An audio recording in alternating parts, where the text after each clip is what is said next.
Ada beberapa ayat di sini akan disebutkan berhubungan dengan masalah prosesi terjadinya kiamat dan tanda-tanda. Cuma dalam buku Minhajul Muslim, Syekh Abu Bakar rahimahullah, beliau menggabungkan semuanya, jadi bercampur baur dalil. Makanya saya akan bacakan dulu semua dalilnya, dan nanti kita akan coba susun prosesi kejadian kiamat itu sendiri. Sekarang ayat yang dibacakan adalah ayat yang berhubungan tentang masalah salah satu tanda-tanda hari kiamat besar. Jadi ada 11 tanda-tanda kiamat besar yang disepakati oleh para ulama. Salah satunya adalah ini. Surah Al-An'am ayat 82. A'udzu billahi minasyaitonir rajim. Wa idza waqa'al qawlu 'alaihim akhrajna lahum dabbatan minal ardi tukallimuhum anna an-nasa kanu biayatina la yuqinun. Apabila perkataan telah jatuh atas mereka, kami keluarkan sejenis binatang melata dari bumi yang akan mengatakan kepada mereka bahwa sungguhnya manusia dahulu tidak yakin kepada ayat-ayat kami. Sampai sini saya tahan dulu dan kita akan jelaskan 10 atau 11 tanda-tanda kiamat itu. Bagi teman-teman yang memegang bukunya bisa melihat di halaman 86. Saya akan bacakan hadisnya. Hadis ini riwayat Imam Muslim nomor 2901. Jadi tanda-tanda kiamat itu ada besar, ada kecil. Tentu kalau tanda-tanda kiamat kecil banyak sekali. Di antaranya hadis riwayat Muslimnya juga yang berbunyi, kata Nabi SAW, tidak akan terjadi kiamat sampai aku diutus menjadi Nabi. Hitunglah 6 tanda-tanda kiamat, ini kecil. Lahirnya aku, diutusnya aku, dan meninggalnya aku. Berarti sudah ada 3 dan sudah terjadi. Kemudian akan tersebarnya penyakit taun. Dan ini sudah terjadi di zaman Umar radhiyallahu anhu. Terbebasnya Palestina di zaman Umar radhiyallahu anhu, gitu kan. Kemudian pembebasan negeri Persia terjadi di zaman Umar radhiyallahu anhu. Berkumpul semua itu. Jadi 6 tanda-tanda ini sudah kelihatan semuanya. Tanda-tanda kiamat yang kecil sudah terjadi, ada yang sedang terjadi sekarang dan ada yang belum terjadi. Kalau yang sedang terjadi seperti misalnya hadis Nabi SAW yang berbunyi, tidak akan terjadi kiamat sampai orang-orang mengganti nama-nama minuman keras dengan nama-nama lain. Contoh, seperti sekarang misalnya menggantinya dengan istilah-istilah lain. Ya nama inilah, ya merek itulah, ya cuman sekian 5% alkoholnya dan seterusnya. Hadis yang lain, tidak akan terjadi kiamat sampai zina tersebar, dianggap biasa, dan juga banyaknya laki-laki yang menyerupai perempuan. Dan juga minuman keras dianggap sebagai minuman yang biasa. Hadis sahih semuanya. Jadi ini semua kita lihat depan mata kita, sedang terjadi. Ya, sedang terjadi. Kemudian yang belum terjadi, itu seperti misalnya kalau tanda-tanda kiamat kecil terakhir sekali namanya Malhamah Kubra. Peperangan besar antara kaum muslimin dengan orang-orang Nasrani. Yang ini disebutkan panjang lebar dalam hadis Bukhari lebih dari 3 lembar kalau tidak salah. Hadis ini berbunyi, kata Nabi SAW, kalian akan bersatu dengan Bani Asfar. Bani Asfar ini sebenarnya lebih tepatnya orang-orang Rum, ya, orang-orang Nasrani. Mereka akan bersatu, kalian akan bersatu dengan mereka untuk memerangi satu kaum, tapi tidak disebutkan kaum ini siapa.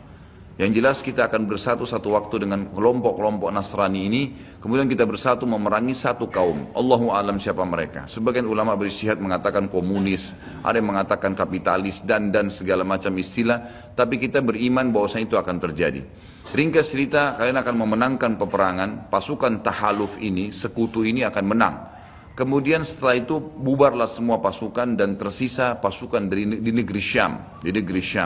Dan dari hadis ini juga ulama sekarang mengatakan kasus Syria ini akan berakhir dengan sendirinya. Karena memang hadis ini menjelaskan adanya ketentraman di negeri Syam, ya, sebelum terjadi tanda-tanda kiamat besar. Pada saat itu pasukan muslimin, ya, sedang pulang ke negeri Syam bersama dengan pasukan Bani Asfar ini, ya, suku yang dikatakan dari bangsa Romawi. Kemudian mereka mengangkat bendera salib sambil mengayungkan dan mengatakan, kamilah yang telah memenangkan peperangan ini. Maksudnya kekuatan Nasrani.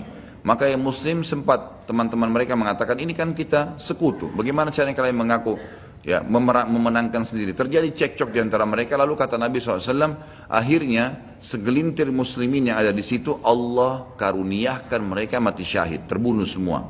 Lalu hari kedua beberapa muslimin bersatu untuk, ya, berperang dan mereka juga dikaruniakan Allah mati syahid. Hari ketiga berkumpul lagi muslimin untuk mereka berpegang pada satu kesepakatan untuk tidak akan membiarkan bahwasanya orang-orang Nasrani menganggap menang sendiri. Maka akhirnya hari ketiga pun mereka diikram oleh Allah, dikaruniakan syahadah, mati syahid. Nanti hari keempat barulah berkumpul seluruh muslimin dari seluruh penjuru bumi. Lalu terjadilah perang besar antara kalian dengan Bani Ahmar, dan mereka dibawa naungan 80 bendera. Sebagian ulama hadis mengatakan mereka dibawa 80 negara. Jadi perang besar-besaran. Dan di dalam kegiatan orang-orang Nasrani, di sebagian pastor dan pendeta, mereka menamakan akan terjadi nanti perang salib besar, puncak daripada penentuan siapa yang menang dan siapa yang kalah. Kita sebagai orang muslim bukan sedang memicu emosi untuk mempersiapkan diri, tapi memang ini hadis Nabi SAW, wahyu yang menyampaikan kita akan berperang melawan mereka, dan ini perang besar-besaran seluruh dunia akan terjadi. Maka kalian pun akan berperang, tapi tidak disebutkan waktunya berapa lama, sampai pasukan kalian menembus wilayah Rum dan kalian berhasil menjebolkan temboknya dengan takbir dan tasbih, berzikir. Dan tembok ini sebagian ulama mengatakan adalah Vatikan. Karena memang satu-satunya markas orang-orang Nasrani yang menggunakan pintu gerbang. Kalau dibuka dianggap ada sebuah keputusan penting, kalau ditutup berarti sudah segala macam ya yang mereka kultuskan sekarang. Temboknya itu akan rubuh dengan takbirnya muslimin. Sebagian ulama hadis mengatakan karena banyaknya jumlah pasukan sampai akhirnya suara mereka begitu bergemuruh dan akhirnya meruntuhkan tembok itu. Allahu a'lam, itu makna hadis. Kemudian pada saat itulah syaitan, iblis menjelma jadi manusia lalu teriak di tengah-tengah pasukan muslimin berkata, wahai muslimin, Dajjal sudah keluar di tengah-tengah kalian. Dajjal sudah keluar di tengah-tengah kalian. Maka teriakan ini membuat pasukan muslimin, mereka tahu benar pada saat itu hadis Nabi SAW yang berbunyi, diriwayatkan Imam Bukhari Muslim, kalau kalian dengarkan Dajjal keluar di satu lokasi, maka selamatkanlah diri kalian walaupun ke gunung-gunung. Gitu kan. Janganlah seseorang dari kalian berkata imannya kuat lalu dia sengaja menemui Dajjal, akhirnya dia menjadi pengikutnya. Jadi para mujahidin tahu masalah itu. Mereka bukan tidak berani, tapi mereka mengikuti sabda Nabi SAW.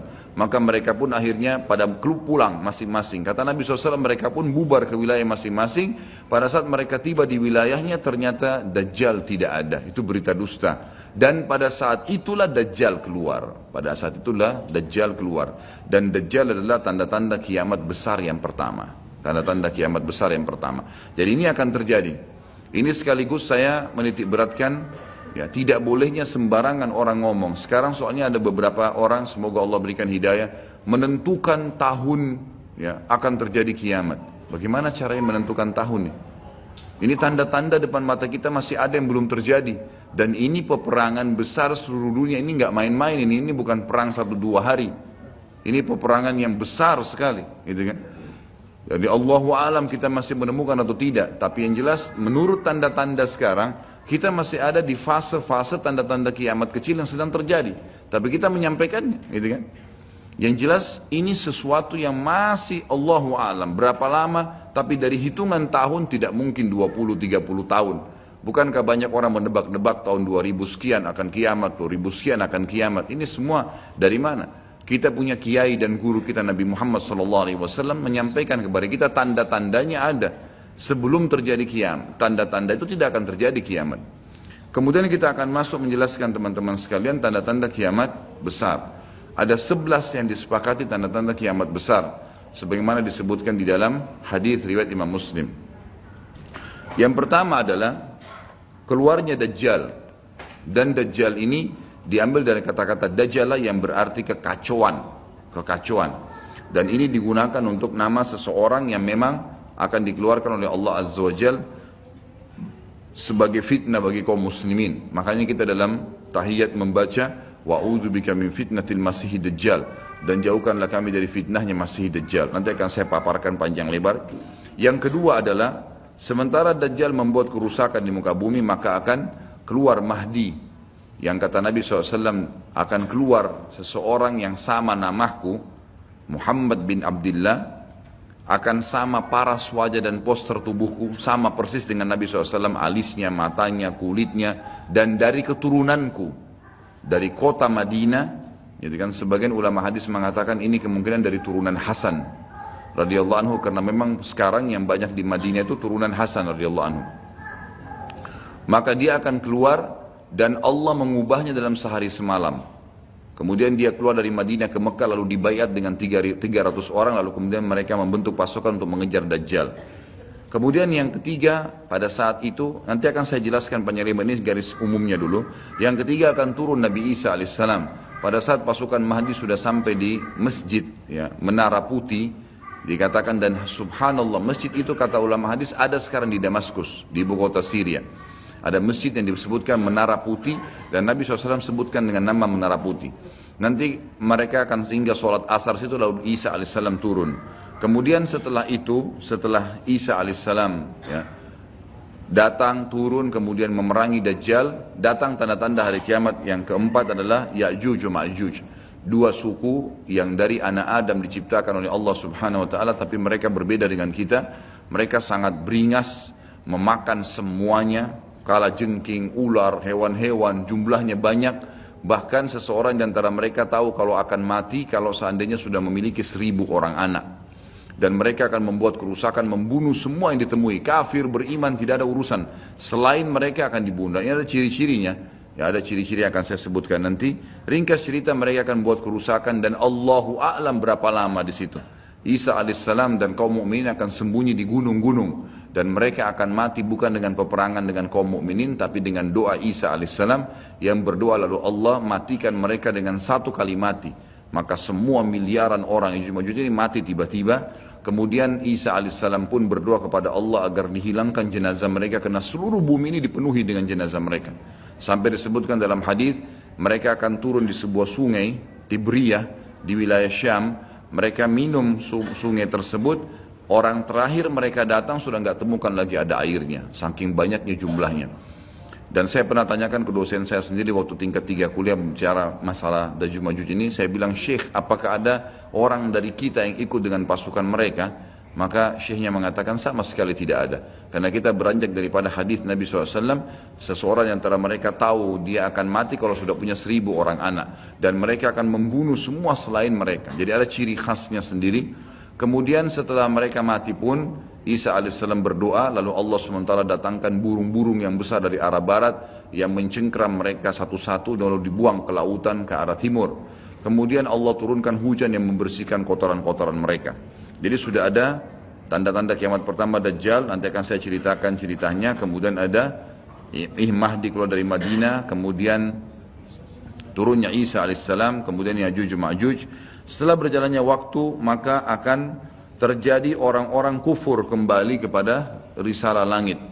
Setelah pada saat itu Isa alaihissalam sudah meninggal dunia, sudah mulai sebenarnya tentram, orang sudah mengenal Allah, tapi dengan berjalannya waktu manusia mulai lalai, mulai lagi kembali menyembah berhala, mereka lagi berbuat zina, mereka melakukan kekacauan, maka keluar tanda-tanda kiamat besar yang kelima, yaitu keluarnya dabbah atau hewan melata. Yang hewan melata ini akan keluar dari tanah, berbentuk seperti hewan, tapi dia bisa berbicara, dan dia membawa cap, yang dia mencap orang beriman dan orang kafir. Setiap kali mereka buat kesalahan, ya diingatkan oleh dabbah ini, kalau kamu sedang lalai dari jalan Allah, kembalilah. Dan itu tadi yang ayat yang kita bacakan surah An-Naml ayat 82. Kemudian setelah itu datang tanda-tanda kiamat yang keenam. Setelah keluarnya dabbah, maka akan terjadi 6, 7, 8 sekaligus tanda-tanda kiamat ini.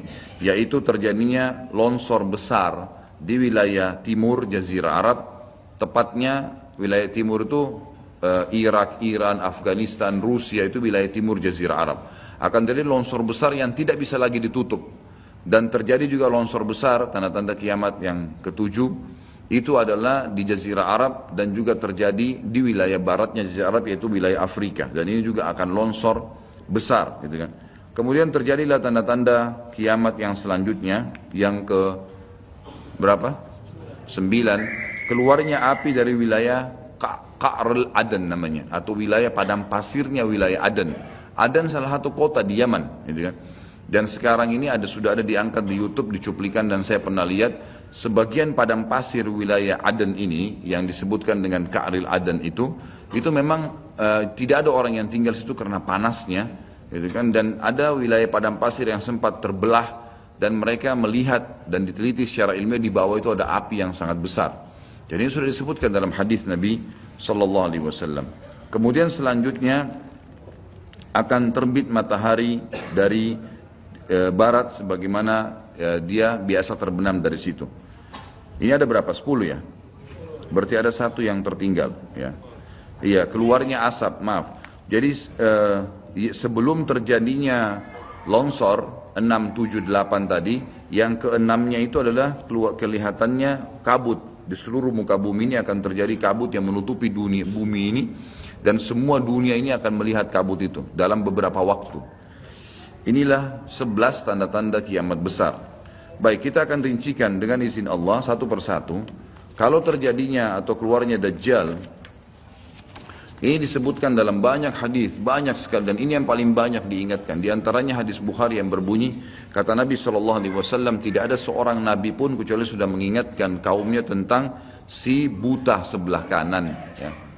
Jadi memang dia cirinya buta sebelah kanan. Dajjal memiliki ciri khas, rambutnya keriting, kemudian kulitnya mendekati hitam. Ya. Jadi sawo matang, badannya kekar, kemudian dahinya lebar, ya. Dan orangnya mata kanannya rusak seperti anggur yang sudah rusak. Dan kata Nabi SAW, ingatlah dia akan mengaku sebagai Tuhan, dan ketahuilah Tuhan kalian Allah tidak buta sementara dia buta. Kemudian orang-orang pada bertanya, ya Rasulullah, bagaimana bisa orang mengikutinya? Kata Nabi SAW, pada saat itu dunia akan ditimpa kelaparan, dan Dajjal memiliki bergunung-gunung makanan. Ini bahasa wahyunya begitu. Allahu alam seperti apa, yang jelas dia bergunung-gunung memiliki makanan, dan dia akan melewati seluruh muka bumi ini. Tidak ada satu tempat pun kecuali dia akan lewati, melainkan akan dilewati kecuali Madinah dan Mekah. Itu yang dia tidak bisa masukin.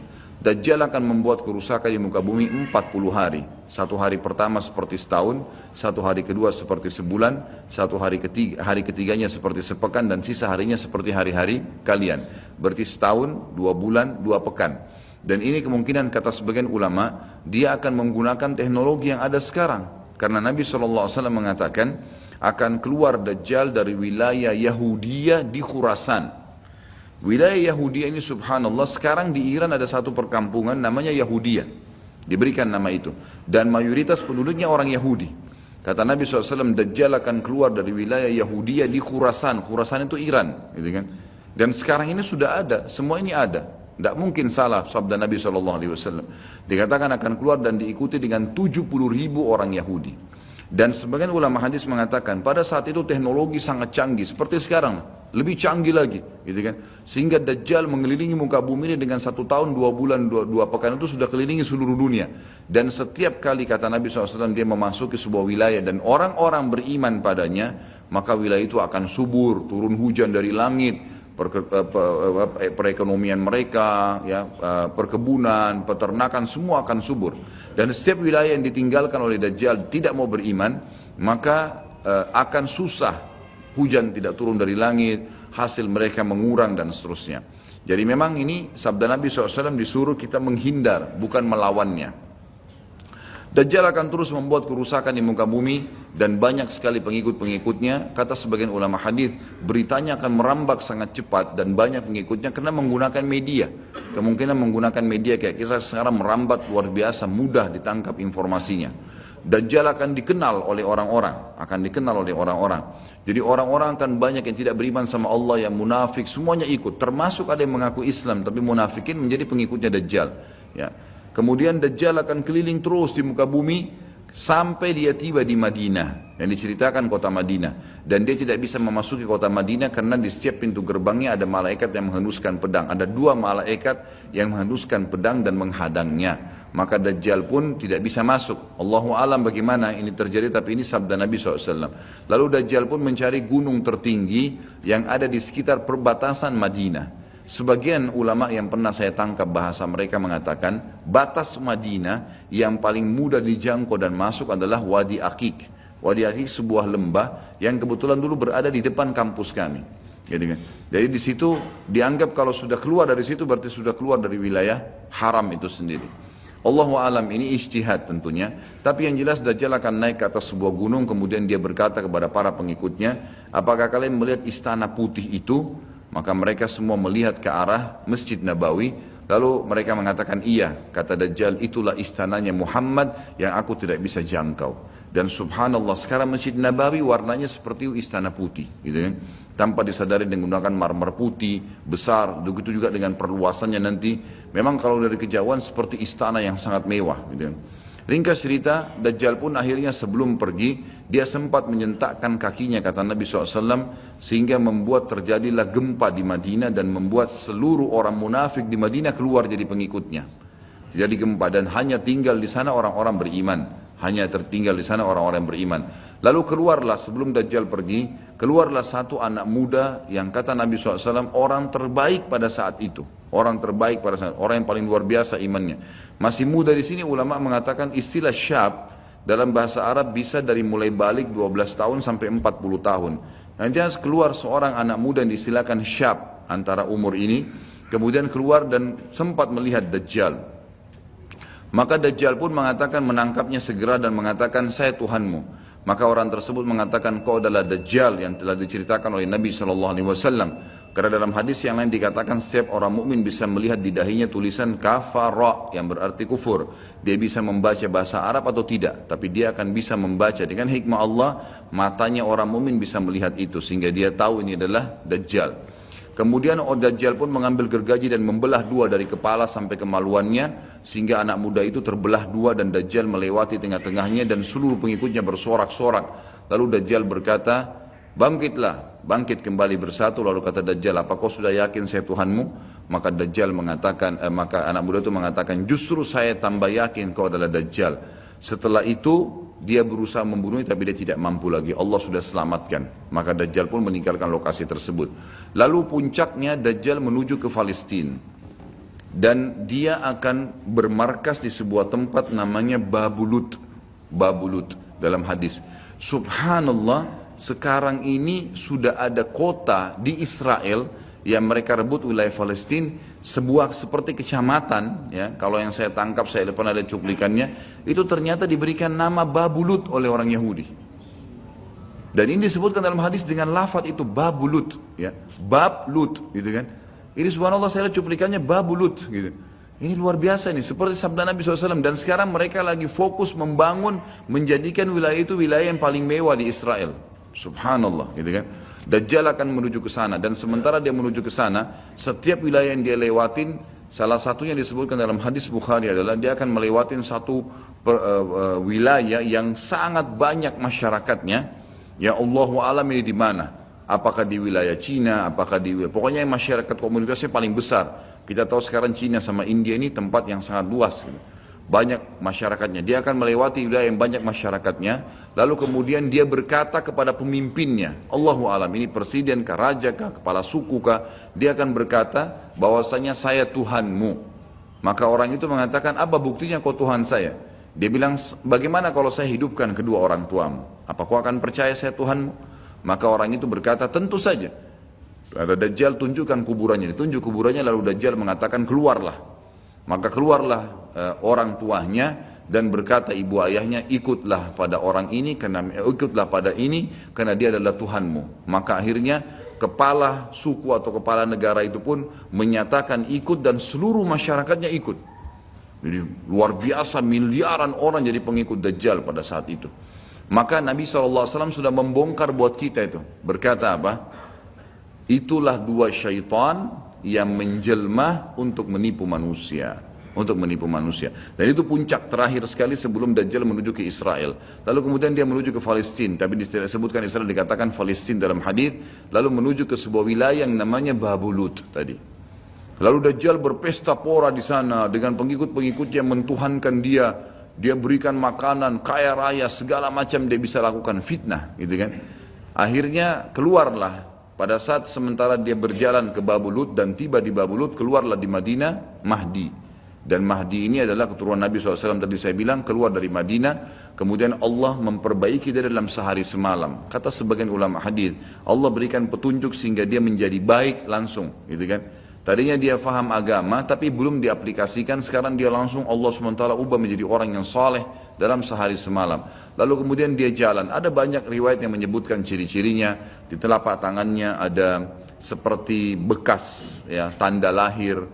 Tapi yang jelas yang paling mendasar mirip dengan Nabi SAW, alisnya seperti busur panah, kulitnya putih, orangnya tinggi, besar, kekar, gitu kan. Dan tadi turunan Nabi SAW namanya Muhammad bin Abdullah. Maka dia pun akhirnya didatangi oleh orang-orang yang pada saat itu sudah tahu tentang keluarnya Dajjal, sudah informasi menyebar. Maka mereka juga sudah tahu ada orang yang akan membentuk pasukan dari Madinah namanya Muhammad bin Abdullah. Lalu mereka carilah keturunan Nabi SAW itu lalu ditemukan. Lalu mereka mengatakan, engkau lah yang telah ditunjuk oleh Nabi SAW.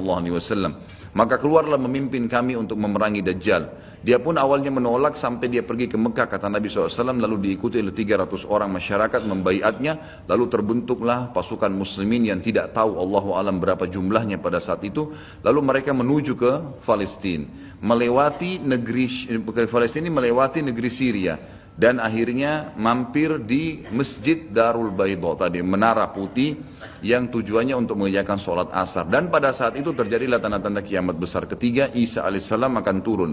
Kata Nabi SAW, Isa alaihissalam akan turun, rambutnya basah, meneteskan air dan memegang dua sayapnya malaikat. Sebagian ulama hadis mengatakan pada saat itu kaum mukminin akan melihat malaikat yang membawa Isa alaihissalam. Kemudian dia turun dan dia masuk.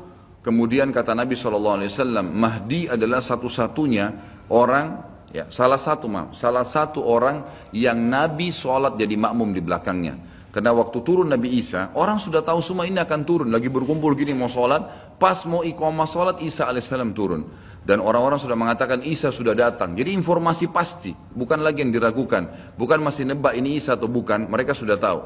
Turunnya kelihatan dan mereka masuklah. Lalu kemudian Mahdi mengatakan silakan memimpin, hai Nabiullah. Kata Nabi Allah, imam dari diri kalian, dari kalian sendiri, dari kaum muslimin. Maka akhirnya dia pun menjadi imam. Kemudian terbentuklah pasukan tersebut, tiba di Babulut.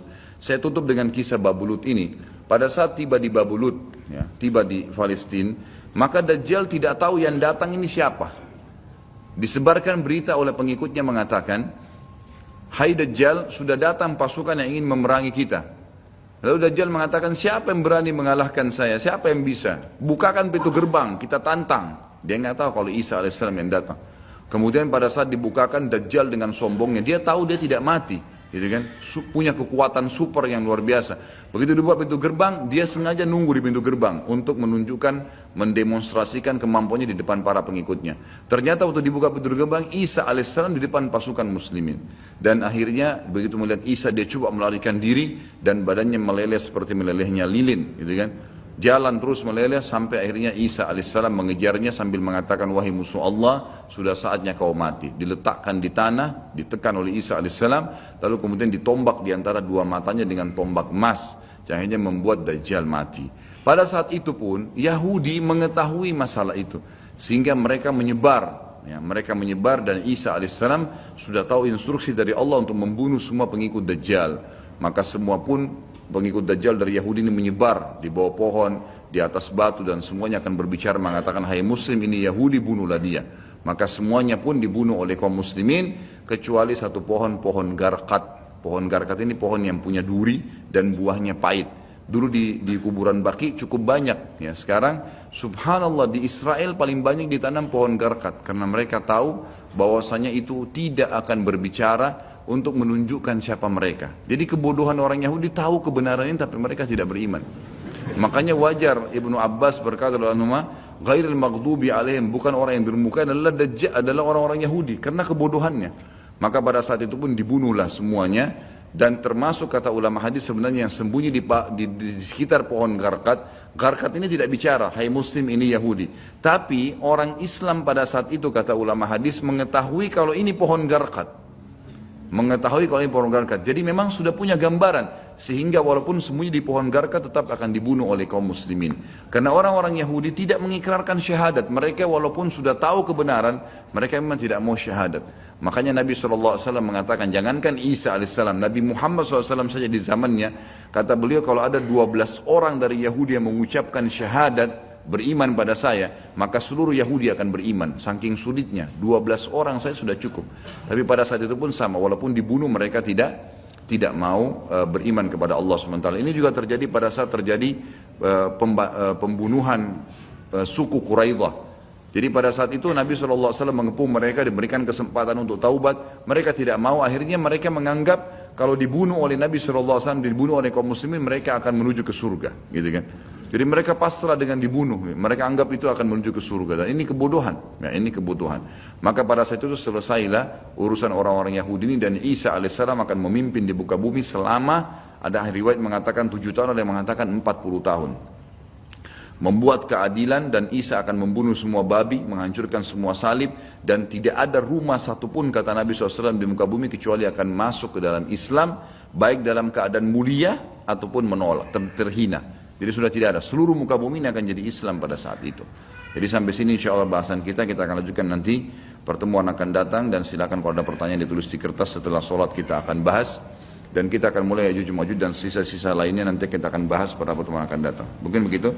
Subhanakallahumma bihamdika asyhadu an la ilaha illa anta astaghfiruka wa atubu ilaik. Wassalamualaikum warahmatullahi wabarakatuh.